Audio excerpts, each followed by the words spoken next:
बदलते भारत की शान।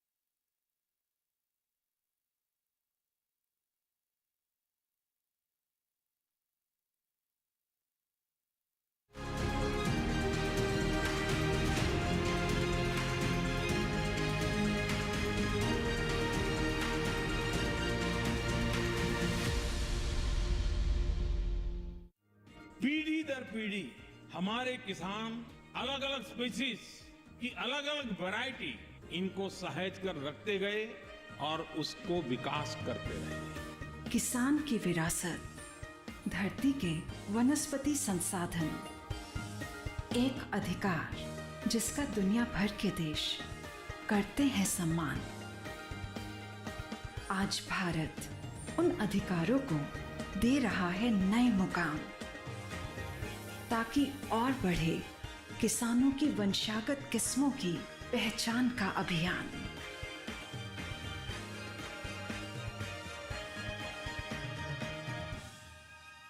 नमस्कार, स्वागत है आपका कृषि दर्शन में। आपके साथ मैं हूं अंटू सिंह। किसान भाई बहनों, कृषि दर्शन आप किसानों के लिए एक ऐसा कार्यक्रम है जिसके माध्यम से हम आप तक कृषि जगत की तमाम नई नई जानकारियां पहुंचाते हैं। हमारा मकसद होता है कि इन जानकारियों का उचित इस्तेमाल कर हमारे किसान अपनी आय में वृद्धि कर सके, ताकि देश भी प्रगति की राह पर आगे बढ़ सके। हमेशा की तरह कार्यक्रम में सबसे पहले बात करेंगे विज्ञान और किसान की, उसके बाद नजर डालेंगे कृषि स्टार्टअप पर और अंत में बात होगी फार्मिंग इंडिया की। तो चलिए शुरुआत करते हैं आज के कृषि दर्शन की। और अब आपको लिए चलते हैं कृषि मंत्रालय में स्थित डीडी किसान के स्टूडियो में, जहां पर कृषि मंत्रालय में सहायक आयुक्त सुनील कुमार बता रहे हैं कि किस तरीके से प्रधानमंत्री फसल बीमा योजना से किसानों को काफ़ी लाभ हो रहा है और कृषि मंत्रालय की काफ़ी महत्वपूर्ण योजना है। कुछ राज्यों में इसकी अंतिम तारीख को, यानी इसकी पंजीकरण की अंतिम तारीख को बढ़ा दिया गया है। विस्तार से जानने के लिए आइए देखते हैं क्या वो जानकारी दे रहे हैं। किसान भाई, जैसा आप लोग जानते हैं कि प्रधानमंत्री फसल बीमा योजना के अंतर्गत किसानों को, खास करके जो गैर ऋणी किसान हैं, उनको अंतिम तिथि के अंतर्गत ही आपको बीमा करवाने की आवश्यकता होती है। जो मुख्यतः जो है बहुत सारे राज्यों में 31 जुलाई 2023 थी, जिसमें किसानों को हित को देखते हुए कि उनको ज़्यादा से ज़्यादा समय मिले, भारत सरकार ने बीमा कंपनी एवं संबंधित राज्यों के अनुरोध पर बहुत सारे राज्यों में विस्तार किए हैं। तो इस संबंध में इसमें एक अतिरिक्त जो है आपको विंडो, खिड़की मिली है, जिसके अंतर्गत जो किसान, जो भाई जो छूट गए हैं, वो अब जल्द से जल्द अपनी बीमा करवा लें। मैं इसमें कुछ राज्यों के किसानों के लिए महत्वपूर्ण सूचना देना चाहता हूं कि कितने कितने दिनों का विस्तार किया गया है। जैसे कि महाराष्ट्र के किसान भाइयों के लिए जो है, जो पहले आपका आवेदन करने की जो गैर ऋणी का अंतिम तिथि 31 जुलाई था, उसमें 3 दिन का विस्तार किया गया है। अब जो है किसान 3 अगस्त तक आप अपना बीमा करवा पाएंगे। ये खास करके गैर ऋणी किसानों के लिए है। लोनी किसान जो हैं वो उनके प्रीमियम स्वतः बैंक काट लेती है, तो उनका डेट भी विस्तार है, वो अपलोड कर लेंगे पोर्टल पर और उनका चला जाएगा। इसी तरह से उड़ीसा में जो यहाँ 31 जुलाई था, उसमें भी 5 दिन का विस्तार किया गया। ये प्रधानमंत्री फसल योजना के अंतर्गत सभी क्रॉप्स, सभी क्षेत्रों के लिए विस्तार किया गया है।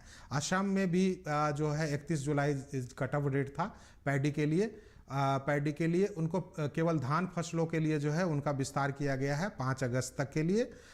इसी तरह से जो है मेघालय में जिंजर क्रॉप्स, जो मुख्य फसल वहाँ के होते हैं, उनकी भी बीमा करवाने का जो अंतिम तिथि था 31 जुलाई था, उनको भी 7 बढ़ाकर 1 सप्ताह 7 जुलाई कर दिया गया है। उत्तर प्रदेश में भी किसान भाई को राहत दी गई है, ताकि जो है किसान जो है जल्द से जल्द अपना बीमा करवा पाएँ, क्योंकि वहाँ थोड़ा सा लेट अधिसूचना हुई थी और डिजिटाइजेशन हो पाया था, जिसके कारण से अब किसान के लिए ये फसल बीमा 10 अगस्त तक कराने के लिए उपलब्ध रहेगा। राजस्थान में भी इसी तरह से, जो राजस्थान में दोनों स्कीम्स वहाँ चल रही है, प्रधानमंत्री फसल बीमा योजना और साथ साथ जो है मौसम आधारित जो हमारा रहा है संशोधित मौसम आधारित बीमा योजना, ये इसके अंतर्गत भी 10 दिन का विस्तार किया गया है। इसमें भी सभी क्रॉप्स कवर हैं जो विस्तार जिसमें किए गए हैं। इसको में भी आप 10 अगस्त तक वहाँ बीमा करा पाएंगे। गोवा, मणिपुर, छत्तीसगढ़ और मेघालय के किसान के लिए जो है विस्तार जो है वो 15 अगस्त छुट्टी है, इसलिए 16 अगस्त तक का विस्तार किया गया है। तो ये 4 राज्य हैं जहां किसान जो हैं सभी क्रॉप्स का अपना बीमा जो है 16 अगस्त तक अब करवा पाएंगे, मतलब 15 दिन का इसमें अतिरिक्त समय दिया गया है। तो इसी तरह से कर्नाटक का प्रधानमंत्री फसल बीमा योजना में, जिसकी अंतिम तिथि 31 जुलाई थी, किसानों की को देखते हुए कि वहाँ कुछ किसान जो हैं डेटा नहीं ला पा रहे थे, परिपत्र नहीं ला पा रहे थे, तो उसमें 1 दिन का विस्तार दिया गया है। तो ये सारे चीज़ों जो है किसानों को हित में, जो अभी वर्षा हुई है या जो इंफ्रास्ट्रक्चर हुआ है या किसी जगह किसी राज्य में जो डिजिटाइजेशन पोर्टल पर होने के कारण थोड़ा विलम्ब से इनका नामांकन शुरू हुआ था इस योजना में, उसको ध्यान में रखते हुए राज्य सरकार एवं संबंधित बीमा कंपनियों के विचार विमर्श करके सब विस्तार किया गया है। और ध्यान में रखते हुए भी अगर कहीं ज़रूरत होगी तो विस्तार किया जाएगा। तो ये सारे चीज़ें हैं जहाँ जहाँ हम लोग ने अभी चर्चा की है किसानों को, वहाँ आप इस सूचना के माध्यम से आपको बताया गया है कि यहाँ विस्तार हो गया है। इसलिए आप जो है कॉमन सर्विस सेंटर के थ्रू, पोस्ट ऑफिस के माध्यम के थ्रू या बैंक के माध्यम के थ्रू, जहाँ जो किसान अभी भी छूटे हुए हैं वो अवश्य बीमा कराएं। बीमा योजना का लाभ लेने के लिए आपको बीमा कराना आवश्यक है। इसके लिए बहुत सरल प्रक्रिया है, जिसमें आपको केवल 4 जो है लैंड रिकॉर्ड के डॉक्यूमेंट्स देने होंगे। आपको स्व घोषणा करना होगा किस फसल के लिए खेती कर रहे हैं, आधार जो है KYC के लिए देना है, तथा आपको खाते का विवरण देना पड़ेगा ताकि पैसे आपके खाते में आ जाए। तो बहुत सुगम है। 2% खरीफ के फसलों के लिए केवल किसानों को प्रीमियम देना है, बाकी जो शेष प्रीमियम है राज्य सरकार और केंद्र सरकार वहन करती है। और इसका श्रम इंश्योर्ड ऐसा रखा गया है ताकि आपकी अगर फसल क्षति होती है तो आपको उचित मुआवजा मिल पाए, और ये पूरे फसलों को कवर करती है इस योजना के अंतर्गत, जो आपकी फसल बुआई से पूर्व से लेकर फसल कटाई प्रयोग के लिए सभी फसलों, सभी तरह की प्राकृतिक जोखिम को इसमें कवर करती है। तो किसान भाई अपने फसल को सुरक्षित रखें। आर्थिक जोखिम को किसी तरह का अगर प्राकृतिक आपदा के कारण आर्थिक जोखिम होती है तो उससे सुरक्षा पाए और एवं जो है खुशहाल रहें। कृषि दर्शन में अब नजर डालते हैं विज्ञान और किसान पर।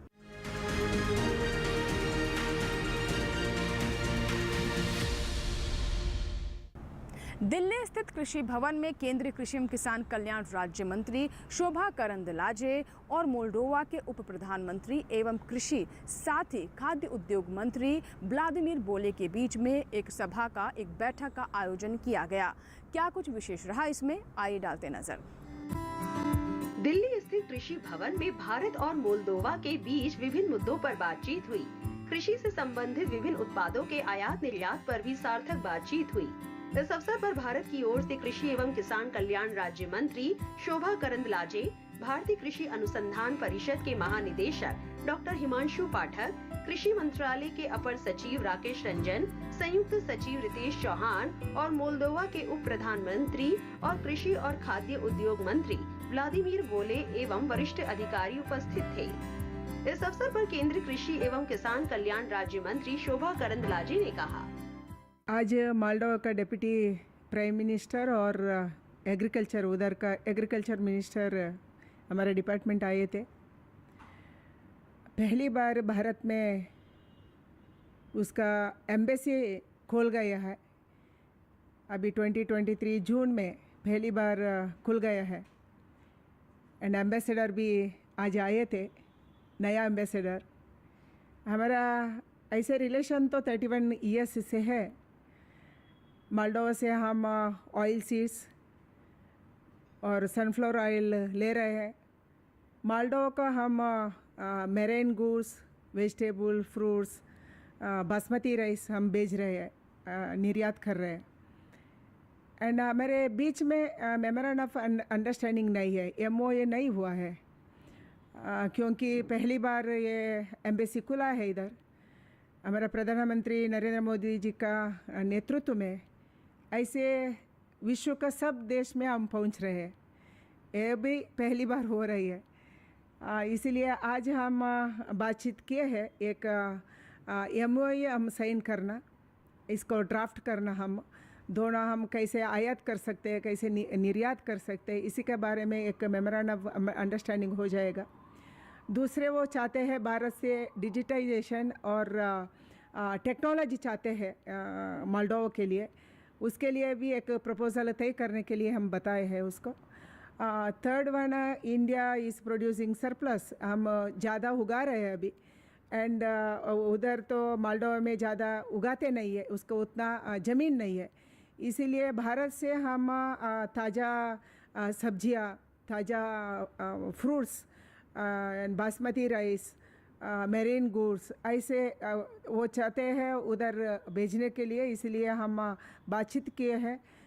भारत अभी सरप्लस उगा रहे हैं, इसीलिए भारत से पूरा का पूरा मोल्डोवा क्या चाहते हैं उसको हम निर्यात करने के लिए तैयार है, ऐसे भी हम बताए। इसके ऊपर हमारे ऑफिशियल्स के साथ बैठ के वो कार्यवाही करेंगे एंड उसके एक मेमोरेंडम भी तैयार करेंगे, प्रपोजल भी तैयार करेंगे, and exchange of ideas, exchange of technologies भी आने वाले दिन में हो जाएगा।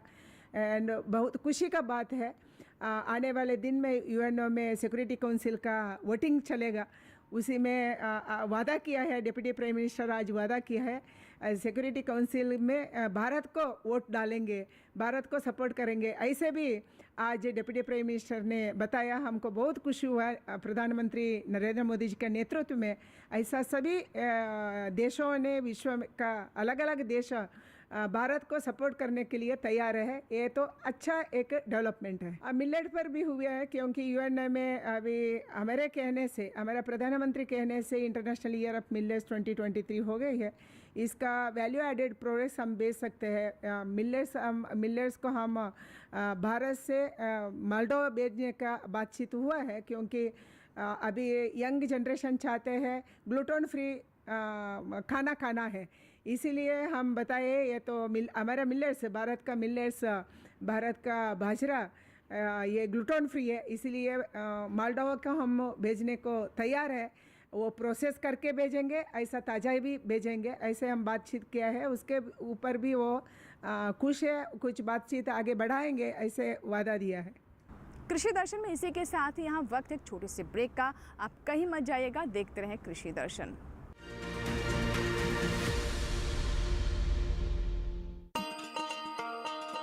किसान भाइयों गांठ बांध लो, गांठ बांध लो, बात बहुत है काम की, समृद्धि के पैगाम की।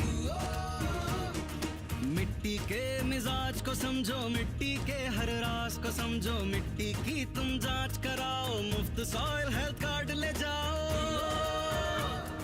कभी मुनासिब बीज लगाओ, सही किस्म की खाद ले आओ, जितनी जरूरी उतनी डालो, सही मात्रा खुद पहचानो, इसको अपना मंत्र बना लो, मिट्टी की सेहत को जानो। बात बहुत है काम की, कम लागत अधिक वरदान की, किसान भाइयों गांठ बांध लो। आज ही मिट्टी की जांच कराएं, राज्य सरकार के कृषि अधिकारी से संपर्क करें और मुफ्त में सॉइल हेल्थ कार्ड पाएं। कृषि और किसान कल्याण मंत्रालय द्वारा किसान हित में जारी।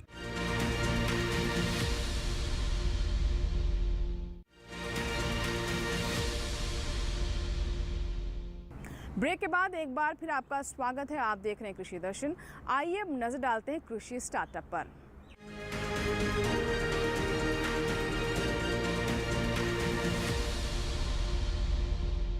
कृषि स्टार्टअप में हम आप तक उन किसानों की कहानियां पहुंचाते हैं जो कि कृषि के क्षेत्र में कुछ नया कर रहे हैं, लीक से हटकर कर रहे हैं और अच्छा लाभ कमा रहे हैं। ये किसान अन्य किसानों के लिए प्रेरणा भी साबित हो रहे हैं।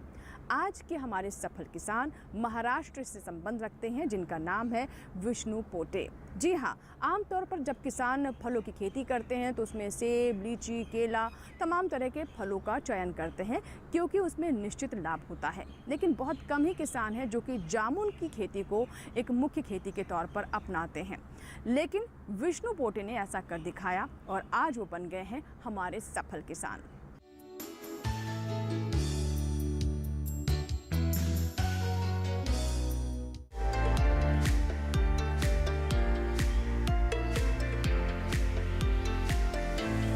पहाड़ी पर उगा जामुन का ये बाग विष्णु पोटे की 10 साल की मेहनत का परिणाम है। विष्णु ग्रेजुएट हैं। पढ़ाई पूरी करने के बाद इनके सामने 2 रास्ते थे। एक रास्ता छोटी मोटी नौकरी की तरफ जाता था और दूसरा स्वरोजगार की तरफ। इन्होंने स्वरोजगार को चुना और खेती करने का फैसला किया। सबसे पहले ये छोटी सी पहाड़ी खरीदी और फिर इसे तैयार करके खेती के लायक बनाया। मैंने 2012 में ये टोटल ऐसा एक डोंगर छोटा पहाड़ी खरीदा था और एक पहाड़ी खरीदने के बाद मैंने इसको डेवलप किया और कौन सा प्लांट लगाना ये मैं सोच रहा था। तो मेरे सामने था अंगूर का खेती करूँ या डालिम का करूँ या नहीं का ऐसा और कुछ करूँ, लेकिन मुझे वो नहीं का यूनिक नहीं लग रहा था। फिर मेरे ध्यान में आया क्या मैं यूनिक कुछ करूँ, इसलिए मैंने ये जामुन का खेती के बारे में पढ़ा। आजू बाजू में 2 अलग ज़िले में जाके मैंने थोड़ा सर्च किया कि कैसा जामुन का खेती रहता है। वो जाके मैंने देखा, पुणे में जाके देखा, नगर में जाके देखा, श्रीगोंदा में, पाबड़ में जाके देखा और वो मुझे अच्छा लगा, इसलिए मैंने वो लगाने का सोचा। और इसका जो मदर ट्री है वो कहाँ मिलता है, तो डहानू एरिया में मिलता है। उधर जाके मैंने यहाँ ये जामुन के पेड़ वहाँ से खरीद के लाए, छोटे छोटे पेड़ थे और यहाँ आके प्लांटेशन किया। ये 2012 की बात है। जमीन तैयार थी मगर उन्हें ये नहीं पता था कि बोना क्या है। किसी ने अंगूर लगाने की सलाह दी तो किसी ने कोई और फल की, लेकिन विष्णु पोटे कुछ नया करना चाहते थे, कुछ ऐसा जो कोई और न कर रहा हो। यही सोच इन्हें जामुन तक ले गई। जामुन का पेड़ रोपाई के 7 साल बाद फल देना शुरू करता है। इसका मतलब हुआ कि विष्णु पोटे को पहली आमदनी के लिए 7 साल का लंबा इंतजार करना था। खेती क्या किसी भी कारोबार के लिए ये कोई आदर्श स्थिति नहीं थी। विष्णु ने दिमाग लगाया और जामुन के साथ सीताफल की भी रोपाई कर दी। एक पेड़ जामुन का, एक सीताफल का। 7 साल बाद जब जामुन के फल आने शुरू हुए, पोटे ने सीताफल के पेड़ निकाल दिए। अब इनके बाग में सिर्फ जामुन थी।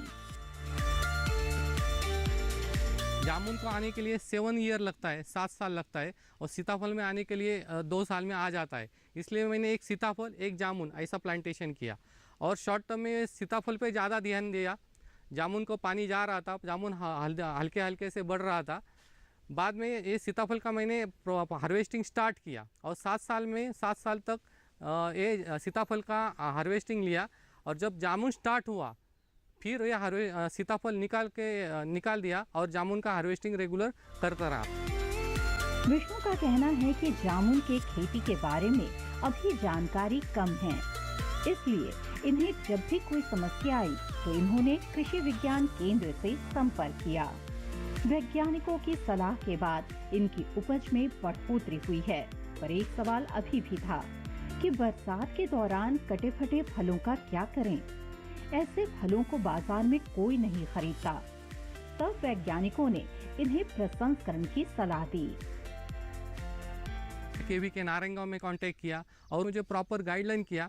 वहाँ केवीके के नारंगांव के सब साइंटिस्ट लोगों ने उनके हिसाब से, और मेरा खुद का थोड़ा सा नॉलेज था, उस हिसाब से मैंने ये आगे जो जामुन है मेरा बढ़ता गया और अच्छी तरह से मुझे फल आने लगा। लेकिन फल आने के बाद एक जो नंबर क्वालिटी 1 का माल रहता है, मैं मुंबई वाशिम मार्केट में ग्रेडिंग करके भेज देता हूँ। लेकिन फिर मुझे ऐसा दिक्कत आने लगा, क्या 1 नंबर तो सेल हो जाता है, लेकिन जो अचानक ये बारिश के समय में आने वाला फ्रूट है, अचानक क्रैकिंग रहता है, ड्रॉपिंग हो जाता है, नहीं क्या, थोड़ा सा फल निकालने के लिए दिन भर में बहुत बारिश हुआ तो हार्वेस्ट नहीं हो सकता। फिर उस फल का मैं क्या करूँ। मैं फिर केवीके नारंगांव में कांटेक्ट किया। वहाँ जो प्रोसेसिंग यूनिट के इंचार्ज है, शेटे मैडम वगैरह जो मैडम लोग हैं, उन्होंने मुझे फिर यहाँ विजिट किया और जो फ्रूट है वो आप कैसे बाय प्रोसेस कर सकते हैं, उनका वो जूस निकालने का टोटल प्रोसेस वो केवीके और जो साइंटिस्ट लोग हैं उन्होंने मुझे वो गाइडलाइन किया। फिर वो जूस मैंने निकालने के बाद लोकल जो मार्केटिंग है, लोकल मैंने उसको मार्केटिंग करके बेच दिया। कृषि विज्ञान केंद्र में बाकायदा मशीनें मौजूद हैं जो जामुन का रस तैयार करती हैं और इन्हें बोतल में भरकर अच्छी तरह से पैकिंग करती है।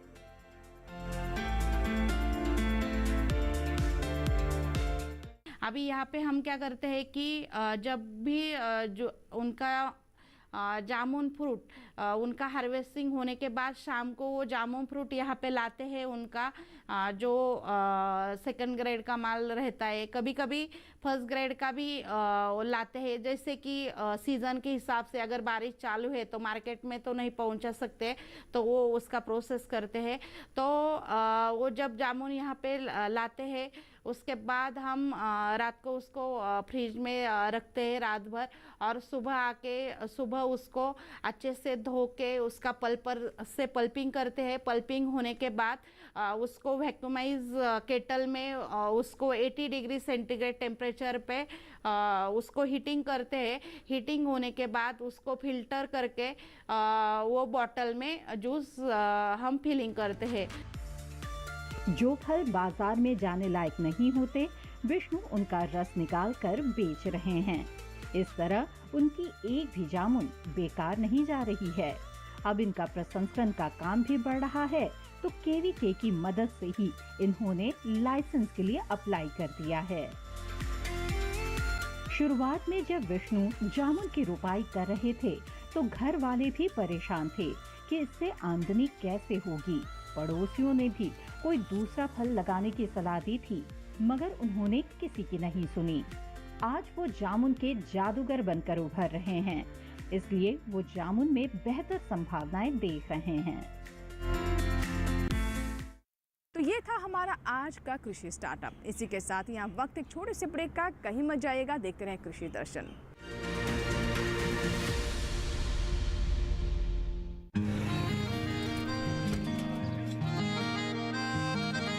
क्या बात है भाई, आजकल तो काफी खुश नजर आ रहे हो। क्यों ना हो, अब मैं ऑर्गेनिक खेती जो कर रहा हूँ ये पूरा प्राकृतिक है, ऑर्गेनिक है। इसमें हमारे खेत, हमारी फसल और हमारी जेब सब फायदे में होते हैं, और इसमें लागत भी कम है। जी हाँ, आप भी ऑर्गेनिक खाद का प्रयोग करें, अपनी फसल और मिट्टी को तंदुरुस्त बनाएं और आपकी आमदनी में इजाफा करें। अधिक जानकारी के लिए किसान call centre toll free number 1800-180-1551 पर कॉल करें और लॉग ऑन करें kisan.gov.in और farmer.gov.in। कृषि और किसान कल्याण मंत्रालय द्वारा किसान हित में जारी।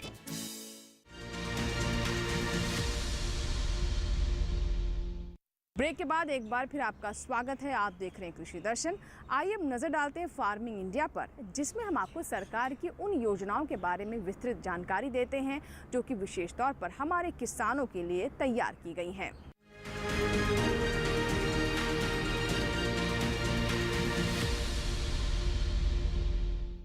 फार्मिंग इंडिया में आज हम आपको जानकारी देंगे प्रधानमंत्री मृदा स्वास्थ्य कार्ड के बारे में।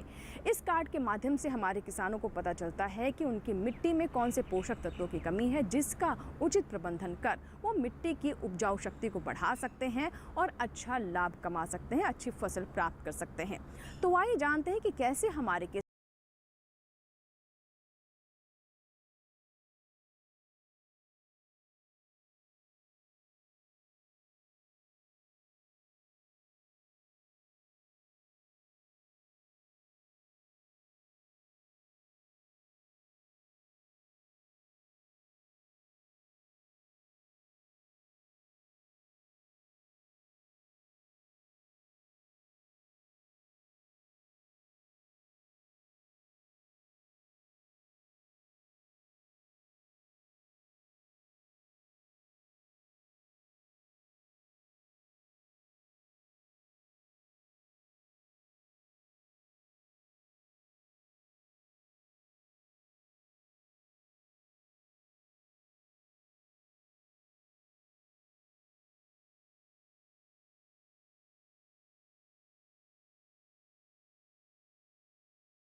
उत्तर प्रदेश और हरियाणा में 85 से 90% किसान इस योजना का हिस्सा हैं। अध्ययनों से पता चला है कि इस कार्ड की सलाह पर की गई खेत से लागत में 8 से 10% की बचत हुई है। इस कार्ड का एक पोर्टल बना हुआ है, किसान वहां से भी अपना कार्ड प्रिंट करवा सकते हैं। इस पोर्टल पर 21 भाषाओं में खेती के बारे में बहुत सी जानकारियां उपलब्ध हैं। किसानों के लाभ के लिए प्रशिक्षण, प्रदर्शनी और किसान मेलों का भी आयोजन किया जाता है। 2019-20 के दौरान आदर्श ग्राम विकास के नाम से एक परियोजना शुरू की गई है, जिसके तहत खेतों से मिट्टी के नमूने उठाए गए। परियोजना के तहत हर ब्लॉक से एक गांव लिया जाता है और वहां मिट्टी के नमूने जमा करके उनकी जांच होती है। इस तरह हर गांव में 1 हेक्टेयर रकबे की जमीन से नमूने लिए जाते हैं। तो ये था हमारा आज का फार्मिंग इंडिया, जिसमें हमने आपको सरकार की उन योजनाओं के बारे में विस्तृत जानकारी दी जो कि खास तौर पर हमारे किसानों के लिए हैं। आशा करते हैं कि आज के कार्यक्रम में जो जानकारियां हमने आप तक पहुंचाई हैं उससे हमारे किसानों को ज़रूर लाभ होगा। अगर आपके कोई सुझाव है, कोई फीडबैक है, कोई सवाल है या फिर किसी विशेष विषय पर आप जानकारी चाहते हैं तो आप हमें ईमेल कर सकते हैं, हमें पत्र भी लिख सकते हैं। हमारा ईमेल आईडी नोट कर लें। हमारा ईमेल आईडी है krishidarshan@gmail.com। पत्र लिखने के लिए हमारा पता भी नोट कर लें।